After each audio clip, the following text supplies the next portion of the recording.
Hoje falaremos sobre VO2 máximo e limiar de lactato, duas medidas muito importantes para a fisiologia do exercício, certo?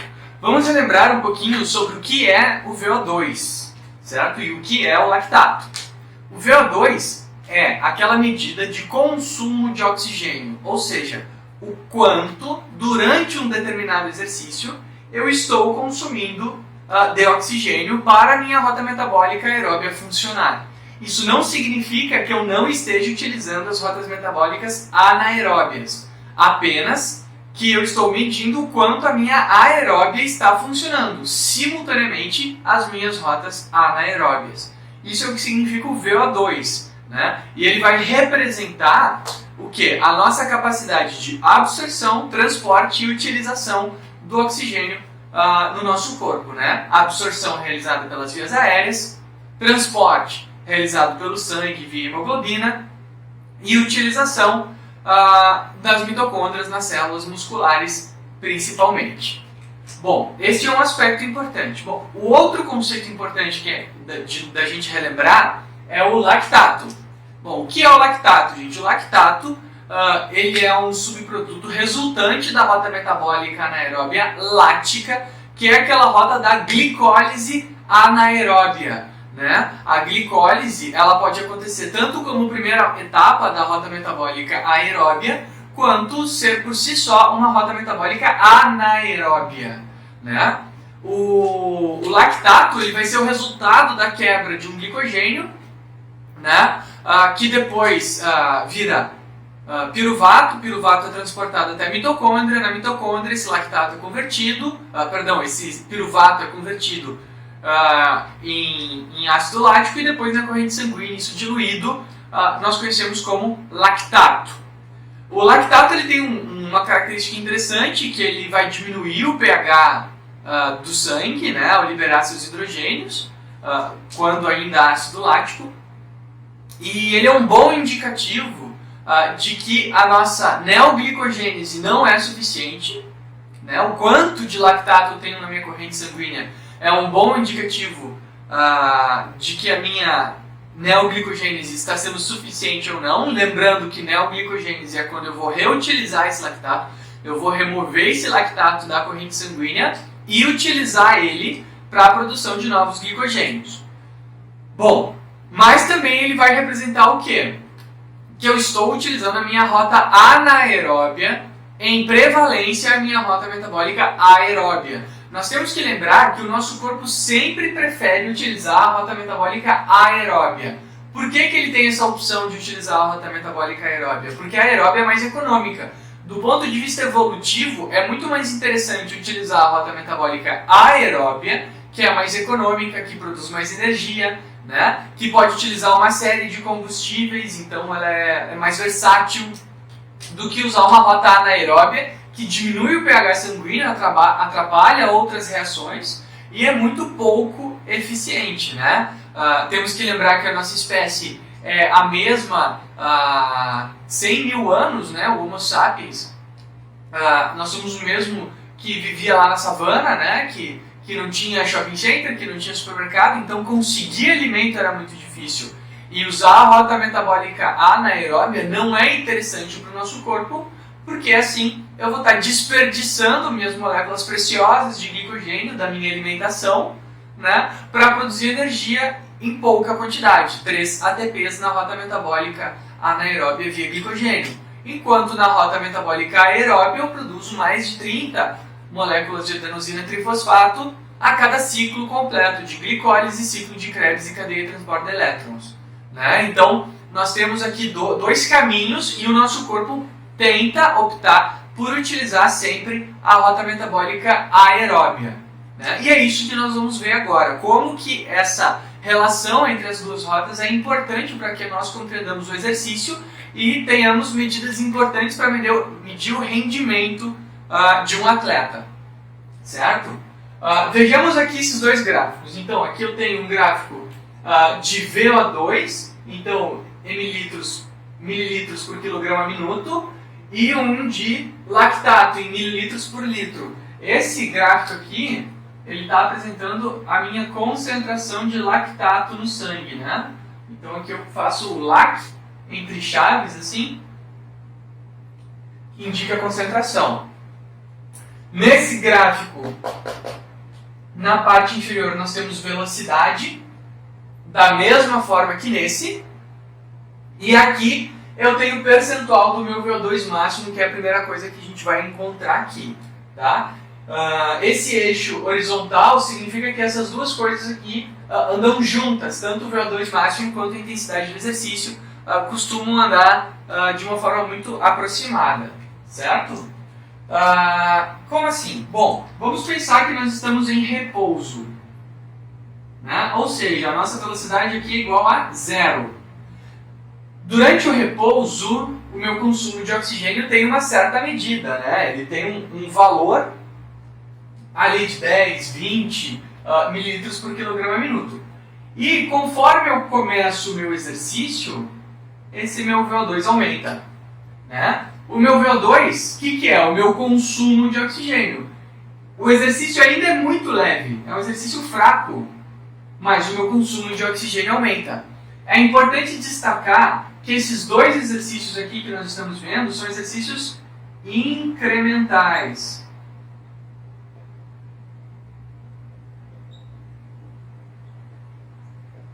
O que significa ser um exercício incremental? Ao contrário daquele experimento que nós fizemos na aula de déficit e débito de oxigênio, onde o exercício começa repentinamente, nesse caso, a gente vai aumentando a intensidade do exercício aos poucos. O que significa isso? Que nós não teremos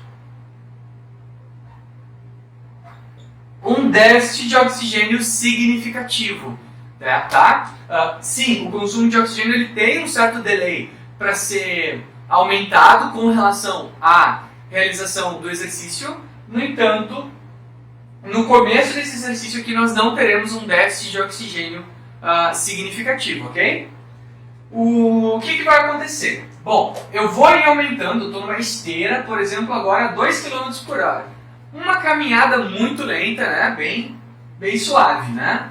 E aí eu vou aumentando essa velocidade. Conforme eu vou aumentando a minha velocidade, né? Vamos fazer um pouquinho mais assim. Conforme eu vou aumentando aqui a minha velocidade, o meu VO2 também vai aumentando de uma forma quase linear, né? O que significa? Que quanto mais rápido eu faço o meu exercício, mais intenso eu faço o meu exercício, maior é o meu consumo de oxigênio. Ou seja, o meu corpo está aumentando a atividade da rota metabólica aeróbia, mesmo o exercício sendo de alta intensidade. Por quê? Porque o nosso corpo quer tentar utilizar o máximo possível a rota metabólica aeróbia para realizar exercício, né? Ele não quer utilizar a rota metabólica anaeróbia. E como eu estou aumentando gradativamente, o meu consumo de oxigênio está aumentando na mesma graduação que a minha velocidade de exercício. Então, vamos dizer que assim, que a cada minuto eu aumento 1 km por hora ou 2 km por hora e eu vou tendo esse resultado aqui de aumento progressivo da intensidade do exercício, dando tempo para o meu consumo de oxigênio subir e se estabilizar. Então, o consumo está aumentando conforme o exercício aumenta, né? É o que nos diz aqui esse gráfico.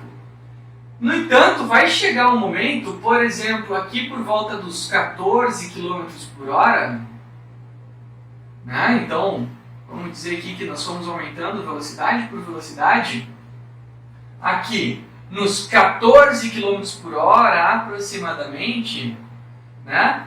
Em que o volume de oxigênio, ou seja, a minha medida de consumo de oxigênio que está acontecendo através da troca de gases. Nós temos que lembrar que esse é um teste feito em laboratório, onde é necessário um ergospirômetro, certo? Que meça a troca de gases que ocorre no meu corpo.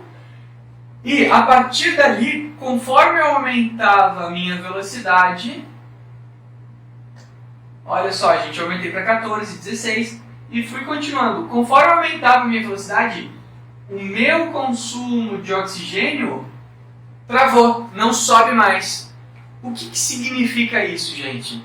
que a partir de uma determinada intensidade de exercício, o meu consumo de oxigênio não é suficiente para ofertar energia. Ou seja, eu estou no meu auge do quanto eu consigo utilizar minha rota metabólica aeróbia. Como é que a gente chama este ponto?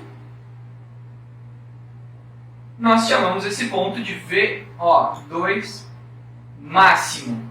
Esse caso é um caso ideal, onde eu consegui alcançar a intensidade máxima, né, e medir o máximo que o meu indivíduo conseguiu. Né? Existem algumas situações da literatura que apresentam o VO2 pico, ou seja, o máximo que foi medido no laboratório. Né? Por exemplo, uma pessoa com limitações, né, com doenças respiratórias, não vai conseguir atingir esse VO2 máximo, né, porque outras coisas vão limitar a sua realização. Mas aqui nós medimos aqui um bom VO2, né, deu 60 ml por quilograma minuto. VO2 assim de atleta, né? E o que nós vimos? Que mesmo eu aumentando a velocidade, eu não consigo subir o meu consumo. A minha mitocôndria, o meu sistema respiratório, as minhas hemoglobinas não conseguem mais absorver oxigênio suficiente, transportar oxigênio suficiente e utilizar oxigênio suficiente para a demanda que esse exercício tem. Então, eu estou ainda aumentando a minha velocidade, mas o meu VO2 não sobe. O que significa isso? Que vai ter um momento aqui em que eu não vou conseguir continuar o exercício. Né? E aí, eu vou entrar em fadiga. Né? Então, eu não vou conseguir continuar o exercício. Por quê? Porque o meu consumo de oxigênio não está sendo suficiente e eu vou começar a gradativamente acumular lactato na minha corrente sanguínea, eu vou começar a entrar em acidose, eu vou começar a acumular dióxido de carbono, porque eu também não dou conta de transportar esse dióxido de carbono para fora do meu corpo, ele começa a se acumular, eu vou ter uma diminuição de pH muito forte e eu não vou conseguir ter capacidade para continuar esse exercício, eu vou entrar em exaustão, certo? Então, o conceito de VO2 máximo é esse. Bom, Gui, o que isso tem a ver agora com o lactato? Gente, vamos pensar agora que nós estamos aqui nessa mesma situação, medindo não só o VO2 por meio de uma máscara, mas medindo também, né, a concentração de lactato sanguínea, né, fazendo um pontinho na orelha, um pinguinho de sangue ou no dedo, né, tem alguns locais que a gente faz pegando uma pequena amostra de sangue e medindo a concentração de lactato que a gente tem. O que vai acontecer aqui? Bom, vai acontecer o seguinte: conforme eu aumento a intensidade do exercício, a minha concentração de lactato também vai subindo aos pouquinhos, tá? Conforme eu vou subindo, a minha concentração de lactato também vai subindo. E olha só, gente, eu estou aqui a 10 km por hora, mais ou menos aqui, né? O que vai acontecer? Em um determinado momento, o comportamento de curva,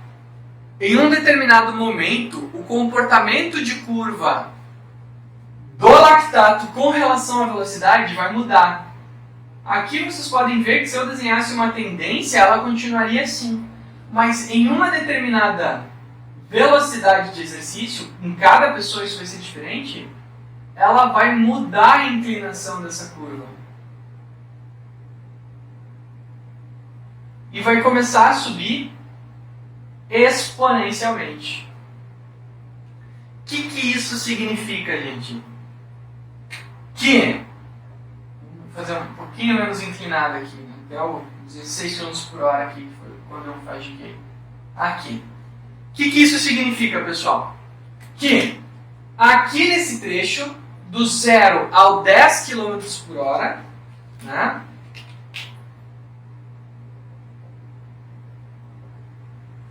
Do 0 ao 10 km por hora, eu estava controlando os níveis de lactato da minha corrente sanguínea. O que isso significa? Que a minha glicólise estava funcionando de forma anaeróbia, sim, mesmo o exercício sendo de baixa intensidade, é natural que nós produzimos lactato, porque todas as rotas funcionam simultaneamente, umas predominantes, outras não, né? Então, sim, nós estamos usando a rota metabólica anaeróbia aqui, não é a predominante, mas nós estamos a utilizando, e subindo ao mesmo tempo o nosso consumo de oxigênio. Olha que interessante, então a gente está usando a rota anaeróbia pouquinho, e estamos também aos poucos subindo o nosso consumo de oxigênio. Até que vai chegar um momento em que o exercício se torna tão difícil, ou seja, eu vou começar a chegar aqui 12, 14, 15 km por hora, certo? Que a minha curva de lactato começa a subir exponencialmente, ou seja, eu começo a utilizar muito a minha rota metabólica anaeróbia glicolítica, lática, ou seja, ela começa a produzir muito lactato, eu não consigo dar conta de recolher esse lactato por meio da neoglicogênese, da mesma forma que a rota metabólica aeróbia não está aumentando o suficiente para gerar toda a energia necessária aqui dos 12 aos 14 km por hora. Então a minha rota metabólica anaeróbia passa a ser mais necessária para que eu consiga realizar esse exercício. Esse instante aqui, ó, em que há essa quebra da curva, nós chamamos de limiar de lactato.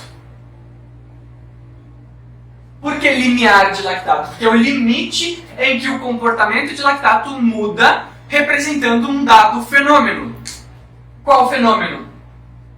Que a partir daqui, a rota metabólica aeróbia passa a ser insuficiente para a realização do exercício, ou seja, eu uso a minha aeróbia atingir um grau que ele é insuficiente e a minha anaeróbia ultrapassa a utilização da rota metabólica aeróbia. Olha só que interessante. Aqui é exatamente o instante em que o exercício é tão intenso que a rota aeróbia passa a ser insuficiente. E quem passa a ser predominante é a glicolítica anaeróbia. Mesmo ainda o meu consumo de oxigênio subindo, significa que esse consumo é insuficiente para a realização do exercício, mesmo ele ainda subindo. Então nós temos as duas subindo, só que agora uma passou a outra. Depois a gente vai fazer uma curva tentando ver isso acontecendo, né? Mas, basicamente, pessoal, o que nós temos aqui? Que nessa pessoa pouco treinada, tá, gente? É uma pessoa pouco treinada aqui. Apesar dela ter uma tolerância a lactato alta, né? 4 mililitros por litro, né? 10 km por hora, essa aeróbica é uma pessoa pouco treinada, né? Então, aqui,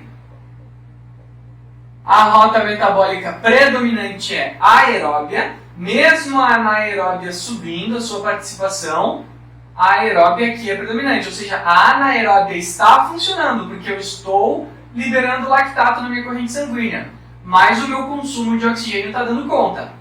O que acontece é que, até aqui, ó, até os 16, que foi onde eu entrei em fadiga, a rota metabólica predominante é a anaeróbia.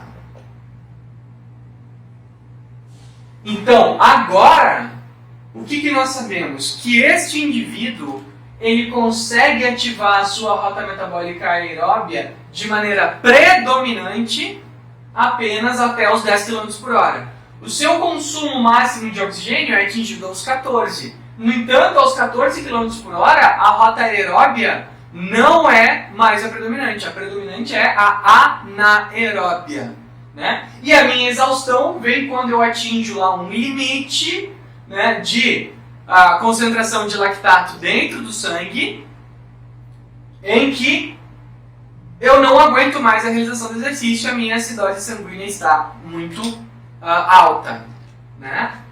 Bom, pessoal, vamos falar agora de treinamento com relação a essa curva, né? O que nós entendemos aqui? Que eu tenho um consumo máximo de oxigênio que vai acontecer numa determinada velocidade, que é diferente para cada pessoa e conforme o grau de treinamento. E que eu tenho um nível aqui, né? Nós temos que pensar aqui, que aqui eu tenho um nível intermediário também, né? aqui um nível máximo, aqui uma coisa mais intermediária, em que acontece a troca, né? Não que eu ligo uma e desligo a outra, mas em que a anaeróbia vence a minha aeróbia, certo? O que a gente pode pensar aqui? Bom, prof, quer dizer que se eu treinar em altas intensidades, eu vou estar forçando o meu corpo a tentar aumentar esse VO2 máximo para tentar em intensidades maiores alcançar mais consumo de oxigênio? Sim. O meu treinamento permite que eu aumente o meu VO2 máximo. Pouco, tá, gente? Se diz na literatura que eu consigo aumentar de 10 a 20% o meu VO2 máximo, né? Não se consegue aumentar muito porque como eu dependo de muitos fatores para ter um bom VO2 máximo, eu não consigo ter uma liberdade de aumentar demais ele. E o que mais? Que sempre que eu estiver treinando em intensidades inferiores a 10 km por hora, eu vou estar treinando predominantemente a minha rota metabólica aeróbia. E se eu estiver treinando a mais de 12 km por hora, a mais de 10 km por hora, eu vou estar utilizando predominantemente a minha rota metabólica anaeróbia. O que isso significa, prof? Que, gente, se eu treinar em velocidades aqui, ó, de 10 a 16 km por hora, eu vou estar expondo o meu organismo a altas concentrações de lactato, tentando aumentar a minha capacidade, de tolerância ao lactato e 2, de neoglicogênese. O que significa isso? Que eu posso, gente, com o treinamento, né, assim como aqui no VO2, com o treinamento eu posso aumentar o meu VO2 máximo, aqui no lactato eu posso deslocar a minha curva para cá. E aí, ao invés do meu limiar de lactato acontecer nos 10 km por hora, ele pode acontecer nos 13 km por hora. E aí a minha curva vai chegar aqui e eu vou começar agora a fadigar, ao invés dos 16 km por hora, eu vou fadigar, por exemplo, agora nos 17 km por hora. Né? Se a gente for imaginar uma curva aonde a gente olhe as rotas aqui, né? Então, aqui 4 km por hora, 8 km por hora, 16 km por hora, o que a gente pode imaginar? Que aqui por volta dos 10 km por hora, mais ou menos aqui,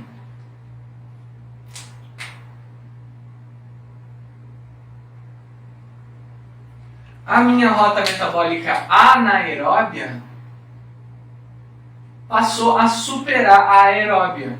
Vamos pensar essa aqui como anaeróbia e essa aqui como a minha rota aeróbia. Né? A anaeróbia ela sobe a sua intensidade exponencialmente. A aeróbia ela sobe gradativamente. Né? Vamos pensar aqui este gráfico de velocidade por percentual de rota. Né? Vocês percebem que conforme eu vou subindo a intensidade, tanto a anaeróbia quanto a aeróbia sobem, mas a minha aeróbia é sempre predominante. Mas numa determinada velocidade, a anaeróbia supera a aeróbia e começa a haver um acúmulo exponencial de lactato durante o meu exercício incremental. Se, por exemplo, eu paro aqui nos 12 km por hora e mantenho um exercício contínuo, eu vou continuar aumentando esse lactato, só que novamente de uma forma mais linear, não tão exponencial. Aqui, como eu fui aumentando a minha intensidade até a fadiga, pois este é um exercício incremental, né? Eu mantive o meu caráter de curva exponencial. Então, gente, o que nós queremos com o treinamento e com esses conceitos de VO2 máximo compreender? Primeiro, VO2 máximo representa a capacidade máxima que eu tenho de absorver, transportar e utilizar o oxigênio. Né? Ele vai me indicar a que intensidade eu consigo chegar no exercício, né? Apenas com contribuição relevante das minhas rotas metabólicas aeróbias. Né?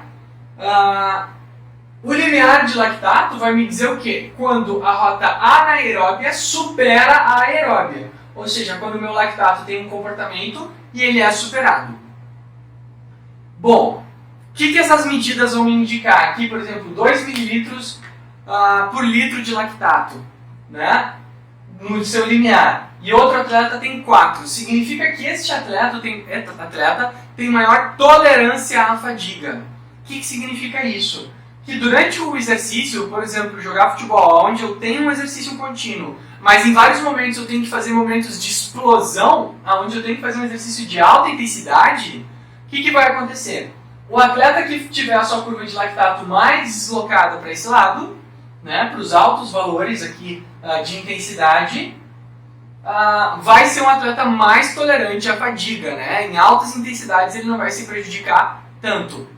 Já um atleta com consumo de oxigênio maior significa que é um atleta com maior resistência, ou seja, ele consegue manter um ritmo de jogo mais estável. Então aqui eu consigo medir a minha tolerância à fadiga, aqui a minha resistência.